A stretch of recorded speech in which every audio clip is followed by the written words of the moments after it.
গুঞ্জনটা শুরু থেকেই ছিল। অবশেষে ওসমান হাদির পেছনে মির্জা আব্বাসের নামটা জড়িয়েই গেল। ঢাকা ব্যাংকে ওসমান হাদির অস্বাভাবিক লেনদেনের খবর সামনে আসায় বিষয়টি নিয়ে হচ্ছে চুলছেড়া বিশ্লেষণ। এই ঢাকা ব্যাংকের মালিকানা মির্জা আব্বাসের। সে ব্যাংকেই শুটার ফয়সালের অ্যাকাউন্টে ১২৭ কোটি টাকার লেনদেন হয়েছে। গুরুত্বপূর্ণ এই তথ্য জানিয়েছেন অ্যাক্টিভিস্ট মীর জাহান। মির্জা আব্বাসের বিরুদ্ধে শুরুর দিকে অনেকের সন্দেহের তীর ছিল, কারণ আব্বাসই ঢাকা ৮ আসনে হাদির সবচেয়ে বড় প্রতিপক্ষ ছিলেন। কিন্তু হাদির খুনিরা ভারত পালিয়ে গেছে এমন গুজব। ভারতীয় আধিপত্যবাদ বিরোধী মুক্তির দূত শহীদ শরীফ ওসমান বিন হাদির গুলি খাওয়ার পরপরই দেশব্যাপী রব উঠেছিল এই ঘটনায় জড়িত থাকতে পারেন হাদির আসন অর্থাৎ ঢাকা ৮ আসনের ধানের শীষের প্রার্থী মির্জা আব্বাস। কিন্তু জুলকারনাইনের মতো কিছু বিএনপিপন্থী সাংবাদিকদের চেষ্টায় প্রথম দফায় বেঁচে যান মির্জা আব্বাস। রাশেদ সাহেব বলেছিল ৫০ জনকে প্রার্থীকে টার্গেট কিলিং করা হবে, এটা আমার কাছে প্রমাণ আছে। সরকারের পক্ষ থেকে কোনো মিডিয়াতে দেখেছেন, তাকে জিজ্ঞেস করছে প্রমাণটা কি? পুলিশের ভূমিকা দেখছি সবচাইতে প্রশ্নবিদ্ধ, কেননা পুলিশকে আমরা পেশাদার পুলিশের মতো করে আচরণ করতে দেখছি না। ওই সময় কয়েক ঘন্টার মধ্যে যদি আপনি ঢাকা শহর কর্ডন করতে পারতেন, আপনি হত্যাকারীদের ধরতে পারতেন। রোমহর্ষক নানা হত্যাকাণ্ডে আমরা যে কোনো উপযুক্ত তদন্ত পাইনি, বিচার হয়নি, তার কারণ। আসসালামু আলাইকুম প্রিয় দর্শক, দেখছিলেন ভিডিওর বিশেষ কিছু অংশ, যার বিস্তারিত সামনে দেওয়া রয়েছে। ওসমান হাদির খুনির ঘটনায় মির্জা আব্বাস তিনি এবার ফেঁসে যাচ্ছেন। বেশ কয়েকটা দিন ধরেই কিন্তু মির্জা আব্বাস সহ বিএনপির হ্যাভিয়েট নেতাদের নাম শোনা যাচ্ছে যে তারা নাকি জড়িত আছে, এবং আমরা দেখছি প্রশাসন এইটা নিয়ে কোনো কথা বলছে না। সোশ্যাল মিডিয়াতে ঢুকলে শুধু ইনকলাব মঞ্চের কয়েকজন নেতাকর্মী সহ কয়েকজন পোলাপান তারাই কিন্তু মিছিল মিটিং করছে এবং সরকারকে হুঁশিয়ারি হুমকি দিচ্ছে, কিন্তু এইটা নিয়ে সরকার কোনো ধরনের পদক্ষেপ নিচ্ছে না। এবং আমরা এটা এর আগেও দেখেছি, নির্বাচন কমিশন সিআইসি তারা বলছে এটা বিচ্ছিন্ন একটা ঘটনা, এটার জন্য ওসমান হাদির এই ঘটনার জন্য নির্বাচন বন্ধ থাকবে না। মানে ওসমান হাদির এই ঘটনাটা তারা বিচ্ছিন্ন হিসেবে দেখছে, কোন ঘটনাই মনে করছে না। তো দর্শক, আসলে কি মনে হয় ওসমান হাদি কিন্তু দাগ কেটে গেছে, এইটা আপনাদের মাথায় রাখতে হবে। ওসমান হাদি কি করে গেছে এইটা বুঝতে হবে। যাই হোক, আসলে আমরা আজকে সর্বশেষ একটা ব্রেকিং নিউজ আপনাদের দেখাতে চাই যে ১২৭ কোটি, যেটা অনেকে আপনারা শুনছেন, এইটার সাথে আসলে মির্জা আব্বাস এবং ওসমান হাদির খুনির সম্পর্কটা কি, কোথায় ঠেকছে, কোথায় গিয়ে শেষ হবে এই ওসমান হাদির মামলার ঘটনা, বিস্তারিত দেখে আসি।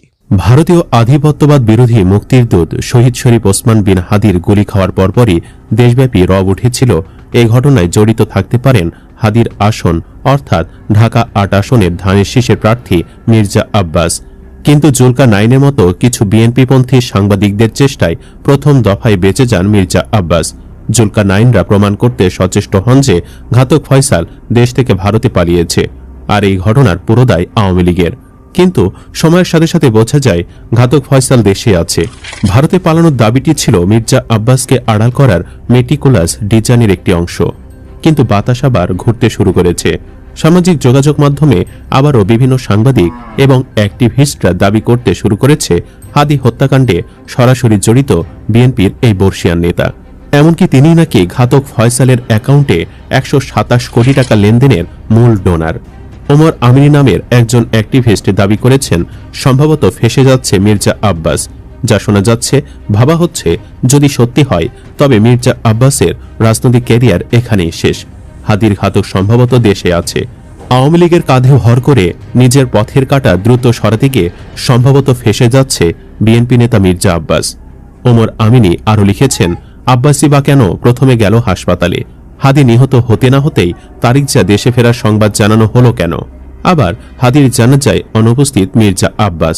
ওসমান হাদি ছিল মির্জা আব্বাসেরই প্রধান প্রতিদ্বন্দ্বী ঢাকা ৮ আসন নিয়ে। ভারতে পালিয়ে যাওয়ার মিথ্যা নাটক সাজিয়ে মানুষের দৃষ্টি ভিন্ন খাতে নেওয়ার কৌশলটাই সন্দেহকে দ্রুত ঘনীভূত করেছে। তবে একটা ক্রসফায়ারে নাটক হলেও হতে পারে। কোনো রাঘব বোয়াল নেপথ্যে না থাকলে চেকগুলো তদন্ত করলে বের হয়ে যায় লেনদেনের বিষয়। ওই অ্যাক্টিভিস্ট মনে করছেন উপদেষ্টাদের মধ্যে বেশিরভাগ বিএনপি পন্থী হওয়ায় মির্জা আব্বাসকে নিয়ে তদন্ত কিংবা প্রথম সারি মিডিয়ায় কোনো লেখালেখি হচ্ছে না। তিনি আরও লিখেন, আব্বাস ফেসে গেলে পরিস্থিতি ভয়াবহ রূপ নিবে। হয়তো উত্তপ্ত পরিস্থিতি দেখে দেশে নাও ফিরতে পারেন তারিক জিয়া। দেখা যাক শেষ পর্যন্ত কি হয়। আমি অপেক্ষায় আছি। বিএনপির রাঘব বোয়াল না থাকলে এত দেরি হওয়ার কথা না। যদি শেখ হাসিনা বা ভারত জড়িত থাকত, এতক্ষণে তাদের ১৪ গোষ্ঠীর নাম মিডিয়ায় প্রচারিত হতো। কিন্তু অবস্থা দৃষ্টে মনে হচ্ছে আইনশৃঙ্খলা বাহিনী আছে অদৃশ্য কোনো এক চাপে, বলবে বলেও বলে না। হিসাবটা তবে একটু সহজ হবে দায়িত্বরত পুলিশের বক্তব্যগুলো রেকর্ড করে নিতে পারলে। মোটামুটি সবাই প্রস্তুত থাকেন, বড় ধামাকা আসছে। মোহাম্মদ এনাম নামে আরেক সাংবাদিক গতরাতে পোস্ট করেছেন ফেসবুকে। তিনি লিখেছেন, রাতে আমি খুব কম কথা বলি, কারণ রাতে বেশি কথা বললে আশেপাশে ঘাপটি মেরে ঘুমিয়ে থাকা প্রতিবেশীদের ঘুমের প্রবলেম হতে পারে।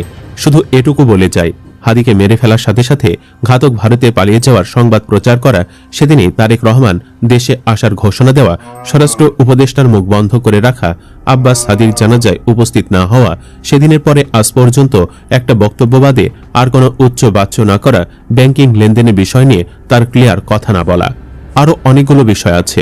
এগুলো এমনিতেই বললাম, কথাগুলো মনের মধ্যে গুতাগুতি করে বেরিয়ে গেছে। আমি চাই প্রকৃত দোষী গ্রেফতার হোক। আবার অনেকে বলে যা রটে তা কিছু না কিছু ঘটে। আমি চাই এমনটা না হোক। বাকি যদি তিনি ফেঁসে যান, তাহলে নির্বাচনে বিএনপিকে মানুষ কিভাবে বয়কট করবে ভাবতে পারছেন? আল্লাহর মায়ের খুব কড়া। অর্থাৎ অনেকেরই এখন নতুন করে সন্দেহের তীর মির্জা আব্বাসের দিকে ঘুরে গেছে। তবে সবচেয়ে বড় ধাক্কাটা দিয়েছেন আরেক জার্নালিস্ট মির্জাহান। তিনি দাবি করেছেন মির্জা আব্বাসী নাকি ফয়সালের আর্থিক সহায়তাকারী। মির্জাহান লিখেন, মির্জা আব্বাসের ঢাকা ব্যাংকে ওসমান হাদির ঘাতকের 127 কোটি টাকার লেনদেন। সেই তথ্যের পুরোটাই নাকি ঢাকা ব্যাংকে।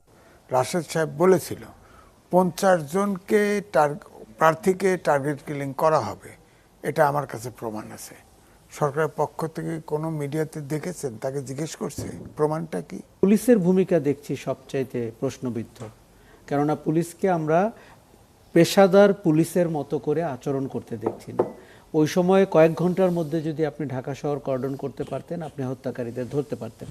রোমহর্ষক নানা হত্যাকাণ্ডে আমরা যে কোনো উপযুক্ত তদন্ত পাইনি, বিচার হয়নি, তার কারণ হলো রাজনীতি। যে 10 জন ব্যক্তির নাম তারা প্রকাশ করে দিবে, পুলিশ কি থ্রেট দিতে পারে? তার কাছে যদি 10 জন ব্যক্তির নাম থাকে এই হত্যাকাণ্ডের সাথে, এটি তো তার দায়িত্ব প্রকাশ করা। শহীদ ওসমান হাদির হত্যাকাণ্ডের ব্যাপারে আজকে চার্জশিট দেওয়া হলো, সে প্রসঙ্গে আসতে চাই জনাব আশরাফ কায়সার। যে ঘটনা বলা হচ্ছে, এখানে সবচেয়ে বড় সমস্যা হচ্ছে যে মূল হত্যাকারী তারাই দেশে নাই এবং পালিয়ে যেতে কিভাবে তারা পারলো সে প্রশ্নের উত্তর এখন পর্যন্ত পাওয়া যাচ্ছে না। এই চার্জশিট আসলে কি গুরুত্ব বহন করে? একেবারেই গুরুত্ব বহন করে না, এবং এতে আরও প্রশ্নের উদয় হলো। কেননা আমরা হাদি হত্যার পরে বা হত্যা চেষ্টার সময় থেকেই পুলিশের ভূমিকা দেখছি সবচাইতে প্রশ্নবিদ্ধ, কেননা পুলিশকে আমরা পেশাদার পুলিশের মতো করে আচরণ করতে দেখছি না। ওই সময়ে কয়েক ঘন্টার মধ্যে যদি আপনি ঢাকা শহর কর্ডন করতে পারতেন, আপনি হত্যাকারীদের ধরতে পারতেন।